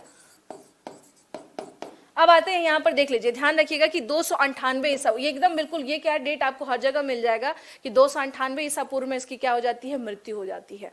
तो इस प्रकार हम लोग क्या देखते हैं कि इस प्रकार चंद्रगुप्त मौर्य की मृत्यु किससे हुई थी, संलेखना से। तो चंद्रगुप्त मौर्य की मृत्यु अगर हम लोग बात करें, चंद्रगुप्त मौर्य की जो मृत्यु है वो कब हो रही है, 298 ईसा पूर्व में हो गई। अब यहाँ पर देखिए कुछ बातें आप लोगों को समझा दूं। जैसे बात की जाए कि व्हाट इज संलेखना और संथारा, संलेखना और संथारा क्या होता है, तो यहाँ पर ध्यान रखिएगा, संलेखना और संथारा का मतलब होता है स्टूडेंट कि जब आपको ये लगने लग जाए कि हम अब क्या हो चुके हैं, उम्र के उस दहलीज तक पहुंच चुके हैं कि अब हम अपनी जो है इच्छा मृत्यु को हम अपना लें। संलेखना को अगर वन वर्ड में कहा जाए, दिस इज कॉल्ड इच्छा मृत्यु, यानी अब मुझे जीने की इच्छा नहीं है। इसको यूथनेसिया भी कहा जाता है इंग्लिश में। ओके, इसको इंग्लिश में क्या कहा जाता है, euthanasia. Euthanasia in the sense कि अब मुझे लग रहा है कि मैं अब जो है अपनी उम्र के उस पड़ाव पर हूं कि मैं इच्छा से अपनी क्या कर सकता हूं, अपनी जो प्राण है त्याग सकता हूं। इसमें यह भी है कि इसमें क्या किया जाता है, उपवास के द्वारा। प्रोसेस क्या है, अगर बात की जाए कि what is the process of Sallekhana, तो इसमें क्या किया जाता है, उपवास के माध्यम से। किसके माध्यम से, उपवास और योग के माध्यम से। उपवास और योग के माध्यम से, ठीक है ना। किसके माध्यम से हम लोग देख रहे हैं कि उपवास, फास्ट भी रखा जाता है एंड मेडिटेशन। तो इंग्लिश में हम लोग लिख सकते हैं फास्ट एंड मेडिटेशन, ठीक है ना। ये प्रोसेस किस प्रकार से किया जाता है, क्या कह रहे हैं,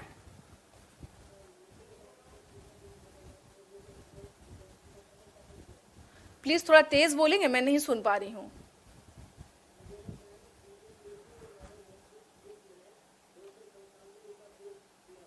नहीं तो 1 साल का तो स्लाइटली देखिए, ऐसे 298 कंफर्म मानिए।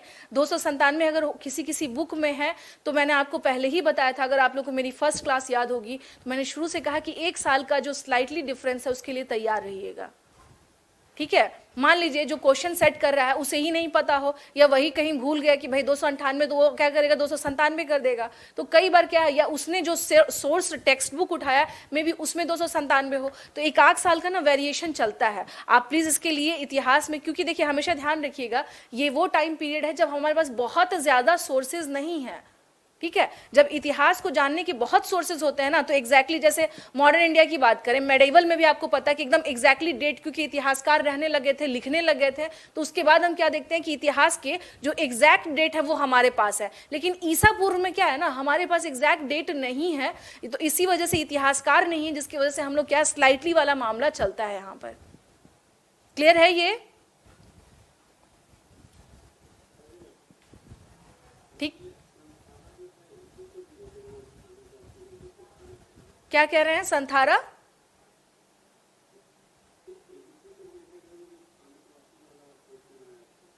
क्या बनाया था, नहीं सुन पा रही हूं मैं।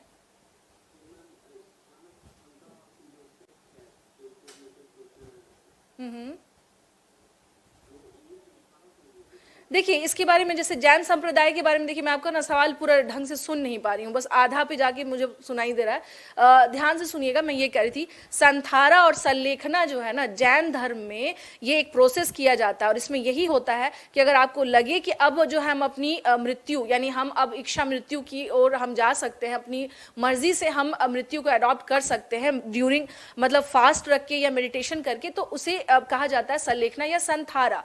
इसके बारे में मैं आपको बता दूं कि बार बार क्या होता है कि आप इनफैक्ट अगर करंट अफेयर्स की बात करें तो हो सकता है कि किसी एग्जाम में आप पढ़िएगा कि कौन ऐसे प्रसिद्ध जैन मुनि थे जिन्होंने अभी अभी संथारा के लिए अपने तरफ से एप्लीकेशन दिया, बट उसको न्यायालय ने रिजेक्ट कर दिया। बार बार ये चीज आता है, ठीक है ना। तो उसको एक तरह से इंडिया में बात करें, इंडियन जो हमारा जुडिशरी सिस्टम है उसमें इसे माना जाता है क्या कि ये एक तरीके से क्या है, हत्या करने की जो अपने कहते हैं ना सुसाइडल टेंडेंसी है, इसलिए इसे मना कर दिया जाता है, ठीक है। कई ऐसे जैन मुनि हैं जिन्होंने कई बार एप्लीकेशन दिया है कि हम लोग संथारा के प्रोसेस को चाहते हैं, लेकिन हमेशा ऑनरेबल कोर्ट जो है हमारा उसने क्या किया कि नहीं, ये जो है क्योंकि ये सुसाइडल टेंडेंसी है और इसे हम ओके नहीं कर सकते हैं, ठीक है। तो इसको लेकर के कई बार ऐसा हुआ है कि जैन धर्म में आप देखिएगा कि हमेशा कोई ना कोई ऐसा लोग पिटीशन देता है कि हम चाहते हैं कि संथारा के प्रोसेस को अपनाएं, पर हमेशा जुडिशियरी जो है इसे मना कर देती है, ठीक है। जुडिशरी ने क्या किया, हमेशा मना कर दिया।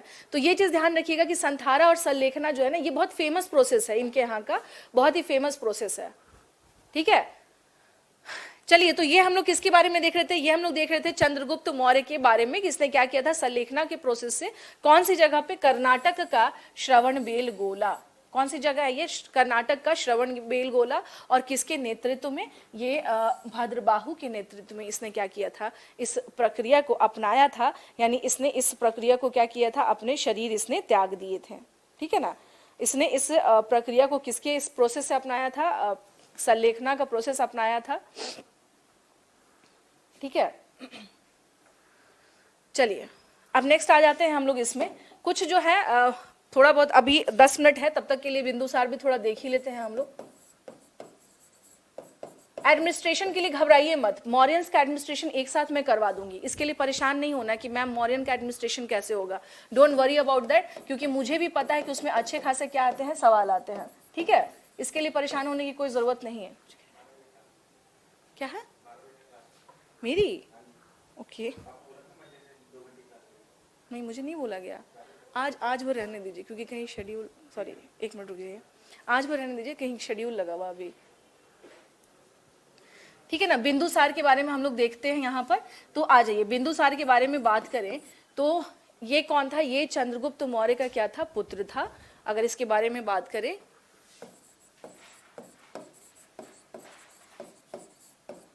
यह चंद्रगुप्त मौर्य का पुत्र था, ठीक है ना, बिंदुसार। ध्यान रखना है, he was son of Chandragupta Maurya, या चंद्रगुप्त मौर्य का क्या है, ये पुत्र था।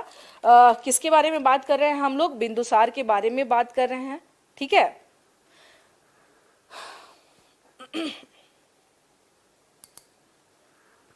इसका टाइम पीरियड की बात करें तो इसके टाइम पीरियड का हम लोग देखते हैं क्या कि 298 से 272 ईसा पूर्व इसका टाइम पीरियड मिलता है हम लोगों को, इसका टाइम पीरियड मिलता है। स्रोत कभी भी, अभी मैं बार बार कह रही हूँ कि आप लोगों को ज्यादा परेशान नहीं होना है, ज्यादा परेशान इन द सेंस क्यों नहीं होना है ज्यादा परेशान, क्योंकि मॉरियल्स का मैं एक साथ सारा का सारा आप लोगों को बता दूंगी, जितना एडमिनिस्ट्रेशन है, प्रशासन से संबंधित जो भी क्वेश्चन आते हैं वो आप लोगों का हो जाएगा। So don't worry about that, उसके लिए परेशान बिल्कुल नहीं होना है कि मैम क्या करें,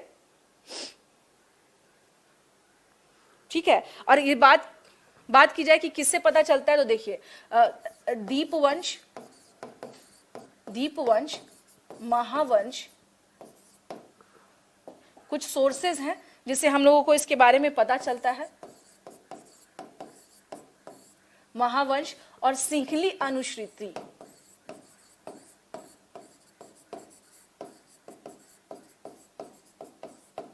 सिंहली अनुश्रुतियों के माध्यम से पता चलता है, के माध्यम से पता चलता है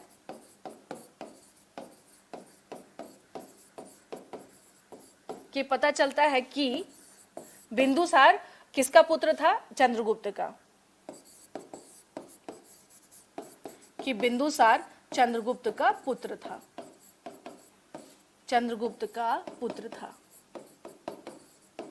ठीक है ना, हम लोग क्या देखते हैं कि बिंदुसार चंद्रगुप्त का पुत्र था। दीपवंश, महावंश और सिंहली अनुश्रुतियों के माध्यम से पता चलता है कि बिंदुसार क्या था, चंद्रगुप्त का पुत्र था। ये सोर्सेज है हमारे सामने जिससे कि क्या है, पता चलता है कि ये क्या था।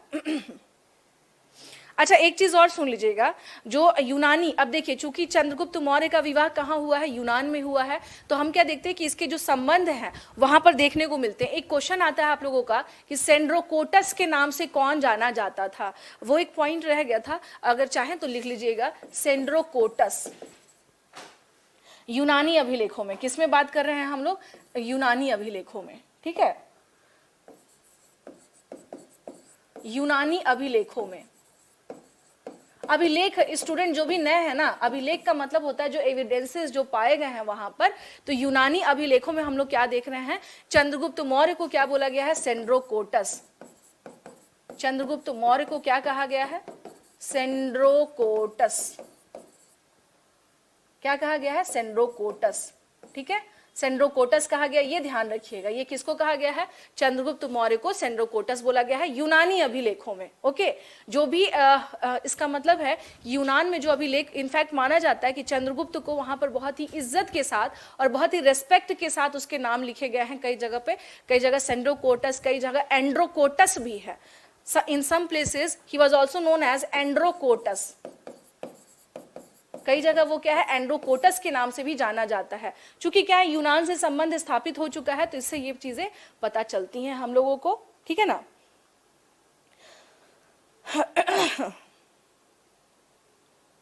अब बात करें, देखिए कि कुछ जो जैन टेक्स्ट हैं इसके बारे में, जो जैन साहित्य हैं,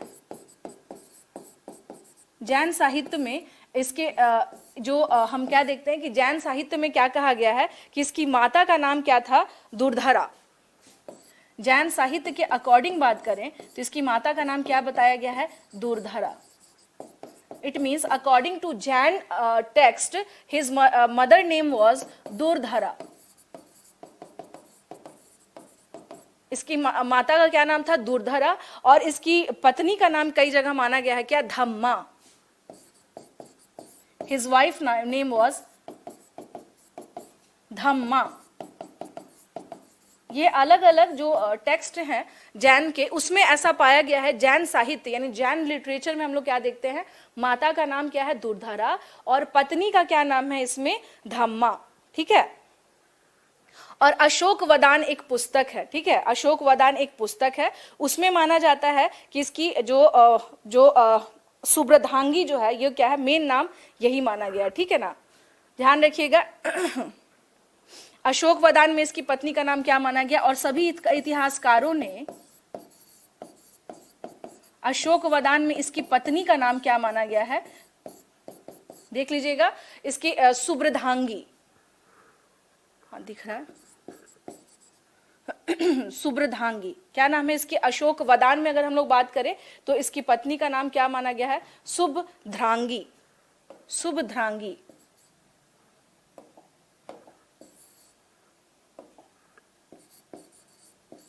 शुभ ध्रांगी कई जगह मिलेगा, कई जगह ध्रांगी मिलेगा। ठीक है ना, शुभ ध्रांगी, थोड़ा सा डिफिकल्ट नेम है, SUBH, सुब्रधांगी, DRANGI। ठीक है, सुब्रधांगी इसकी पत्नी का नाम अशोकवदान में मिलता है। तो अकॉर्डिंग टू हिस्टोरियंस, जो इतिहासकार हैं, उनके हिसाब से अगर हम लोग बात करें तो इसमें से करेक्ट कौन सा है, तो माना जाता है कि ये ज्यादा ऑथेंटिक है, सुब्रधांगी। जो पत्नी का नाम है वो क्या है, सुब्रधांगी, जो बहुत सारे इतिहासकारों ने अपनी तरफ से क्या किया है, माना है।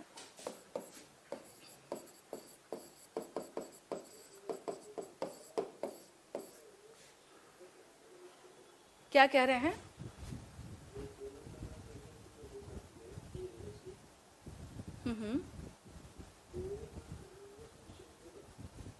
सफिशिएंट होगा, आप ये पूछ रहे हैं। हाँ बिल्कुल, देखिए बुक कोई भी खराब नहीं होती, आप बिल्कुल बेशक पढ़ लीजिए उसे। लेकिन एक चीज मैं आपसे बताऊंगी कि अगर बहुत ज्यादा कहीं पर पूरी लंबी चौड़ी कहानियां या फैक्ट्स बहुत ज्यादा भर दिया गया है तो वैसी बुक से बचिएगा, उससे फिर कंफ्यूजन क्रिएट होता है। फैक्ट ही ज्यादा है। तो मैं आपको सुन लीजिए, मैं आपको पर्सनली यही राय दूंगी कि बहुत ज्यादा फैक्चुअल्स बुक से बचिए, क्योंकि उससे क्या होगा, आप कंफ्यूज हो जाएंगे। एग्जाम में आपको भी पता है कि बीपीएससी के पीटी में आपको अभी उस लेवल पे तैयारी करनी है कि ताकि आपको चीजें क्लियर रहें। जैसे मान लीजिए फॉर एग्जाम्पल मैं एक क्वेश्चन दे रही हूँ आपको कि अगर आपसे पूछा जाए, नॉर्मली आपसे पूछा जाए कि अशोक वदान के अनुसार बिंदुसार की पत्नी का नाम क्या था, एक क्वेश्चन है, सिंपल क्वेश्चन, ठीक है ना। तो अगर आपके सामने ऑप्शन मेरा धम्मा, सुब्रधांगी, या फिर आप मान लीजिए क्या नाम है आपको, ये रहा दूरधरा रहा, और इनमें से कोई नहीं, ये एक सिंपल क्वेश्चन है। लेकिन आप यहाँ पर जान चुके हैं कि ठीक है, हिस्टोरियंस के अकॉर्डिंग और अशोक वदान जो सबसे ऑथेंटिक माना गया है कि इसकी वाइफ का नाम सुब्रधांगी था, दैट्स ओके, ठीक है। अगर आपने कोई और बुक पढ़ ली जो आप बता रहे हैं, हो सकता है कि उसमें जैन टेक्स्ट के अलावा सिंहली जो टेक्स्ट है उसके अलावा जो और भी कई टेक्स्ट है, कई सारी बुक्स में मैंने देखा है कि 5-6 टेक्स्ट से नाम निकाल के बताते हैं कि ये भी नाम है, ये भी नाम है, ये भी नाम है। तो अगर आपके सामने इतने सारे नाम दे दिए जाएंगे तो आप कंफ्यूज नहीं हो जाएंगे? समझ रहे हैं ना मैं क्या बोल रही हूं? मीन्स ये है कि मोर फैक्ट्स मोर कंफ्यूजन, बहुत ज्यादा फैक्ट्स में आप बहुत कंफ्यूज हो जाएंगे, क्योंकि जो अदर बुक्स की बात आप कर रहे हैं मैंने भी देखा है कि उसमें इतने ज्यादा नाम दे रखे हैं कि आप जो नजदीक ऑप्शन होता है ना वहां से आप बिल्कुल क्या हो जाएंगे, दूर हो जाएंगे। फिर आपको लगेगा सभी इंपॉर्टेंट है।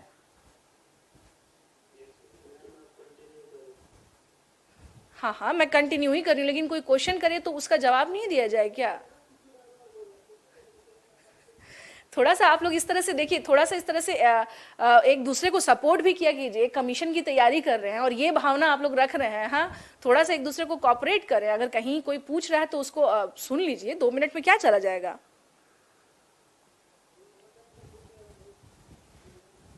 चलिए कोई बात नहीं है, ठीक है। तो इस तरह से हम लोग क्या देखते हैं कि सुब्रधांगी, इस तरह ये बातें हमें पता चलती हैं। अब हम लोग देखते हैं कि इसके काल में, यानी बात करें कि ये तो हो गया इसकी वाइफ का जो एविडेंस है, ठीक है। अब इसके काल में हम लोग देखते हैं कुछ और इंपॉर्टेंट चीजें देखते हैं, जैसे इसके काल में, इसके दरबार में कुछ बाहर से विदेशी जो राजदूत आए थे, ठीक है।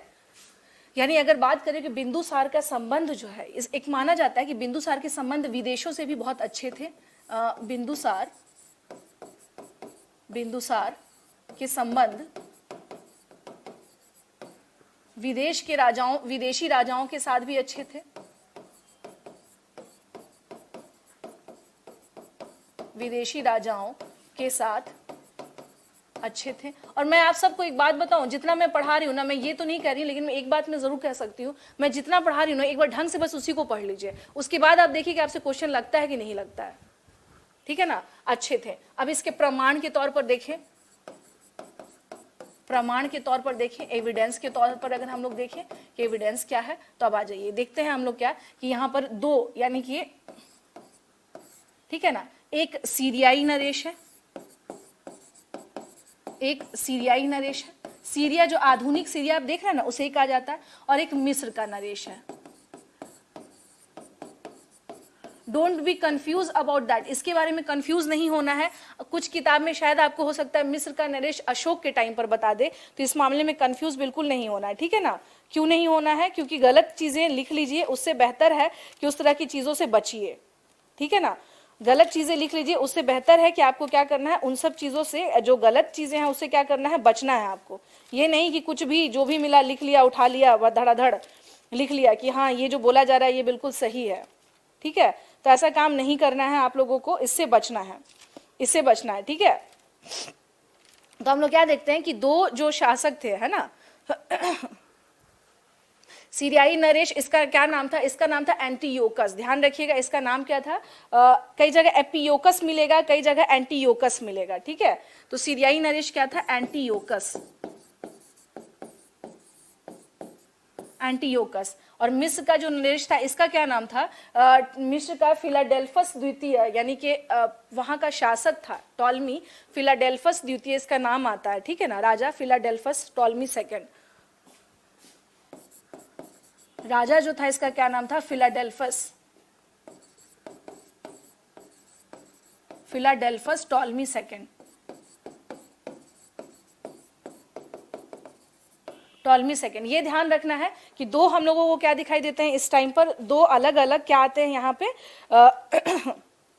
बाहर से राजदूत आते हैं, किसके टाइम पर आते हैं ये देख लिया हम लोगों ने, ठीक है ना, ये किसके टाइम पर आते हैं।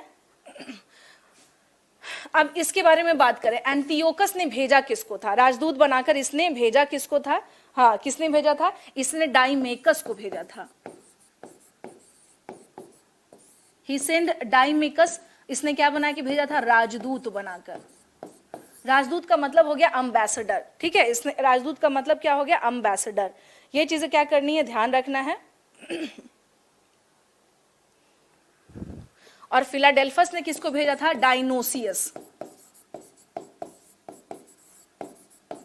Dionysius, okay. तो ये दो जो थे हम लोग क्या देखते हैं, ये बेसिकली ये नरेश है यानी राजा है, they were basically king, king ये भी किंग ही है, ठीक है। और इसके बारे में अगर बात करें तो ये कौन है, ये है अम्बेसडर, अम्बेसडर यानी राजदूत है, ठीक है।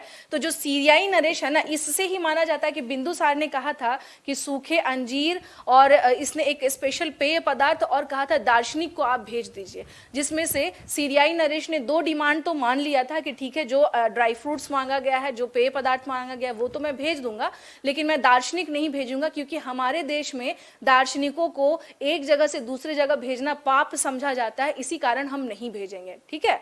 तो ये चीज ध्यान रखना है कि तीन सामान जो है, बिंदुसार ने इससे क्या डिमांड किए थे, तीन सामान के डिमांड किए थे, तीन सामान। अब मनुष्य को सामान में मत काउंट करिएगा, लेकिन इसने मांगे थे सूखे अंजीर, मतलब जरूरत नहीं है वैसे, सूखे अंजीर, अंजीर हो गया, और एक कुछ मदिरा जैसा एक था, एक जो सोम पदार्थ के तौर पर माना जाता है कि था, एक ड्रिंक था, और दार्शनिक। दो अगर आपको नहीं भी याद रहेंगे ना, ये नहीं याद रहा, ये नहीं रहा, तो कोई बात नहीं है। अगर क्वेश्चन ये आ जाएगा कि सीरियाई नरेश ने क्या देने से मना कर दिया था, तो इसने दार्शनिक को भेजने से मना कर दिया था कि हम आपको दार्शनिक नहीं दे सकते हैं, ठीक है।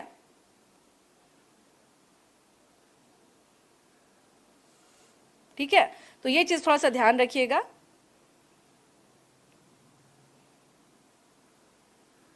हाँ, ये चीज थोड़ा सा क्या करना है, ध्यान रखना है कि इसने तीन सामान डिमांड किए थे कि आप क्या करिए, कृपया करके भेज दीजिए हमें, कृपया करके क्या करिए, भेज दीजिए, हाँ ठीक है, कि कृपया करके आप क्या करिए, हमें भेज दीजिए। और इस चीज को किसने नहीं माना था, ये ध्यान रखना है कि जो सीरिया का जो नरेश था, सीरिया यानी आज के टाइम का जो सीरिया है, हम उसके बारे में बात करें तो सीरिया का जो नरेश था उसने क्या किया था, मना कर दिया था, कहा था कि नहीं हम नहीं दे पाएंगे, ठीक है ना, हम नहीं दे पाएंगे, इसलिए उसने क्या किया था, डिनाई कर दिया था कि हम नहीं दे पाएंगे। चलिए ठीक है, तो इस प्रकार से अगर हम लोग बात करें इसके बारे में, तो टाइम भी हो गया वैसे, यहाँ तक ध्यान रखना है आप लोगों को। इस टाइम पर हम लोग क्या देखते हैं कि इसके विदेशों के साथ जो संबंध थे वो क्या थे, काफी अच्छे थे। और इसका एक एविडेंस के तौर पर देखिए तो सीरियाई नरेश का एम्बेसडर बिंदुसार के इसके कोर्ट में आया था। मिस्र का जो है एम्बेसडर फिलाडेल्फस जो है टॉलमी सेकेंड वो आया था। एक चीज और थोड़ा सा वहां रह गया चंद्रगुप्त के बारे में, क्योंकि इंडिका पे बात करनी ही है, तो चंद्रगुप्त के दरबार में ध्यान रखिएगा, चंद्रगुप्त के दरबार में कौन आया था, तो वो था मेगास्थनीज, जिसने इंडिका ली थी। उसने काफी ज्यादा क्या किया था, वर्क किया था। वो तो उसके बारे में कुछ चीजें और हम लोग क्या करेंगे, कल के क्लास में डिस्कस कर लेंगे, कोई समस्या की बात नहीं है। आज इतना ही रहने दीजिए। दो दार्शनिक आप देख लीजिएगा, बाकी चीजें हम लोग क्या करेंगे, रेस्ट थिंग जो है वो हम लोग विल बी डिस्कस लेटर या नेक्स्ट क्लास, हम नेक्स्ट क्लास में बात कर लेते हैं। आज यहीं तक रहने दें, ठीक है। चलिए फिर कल मिलते हैं कल की क्लास में। ओके, धन्यवाद, टेक केयर।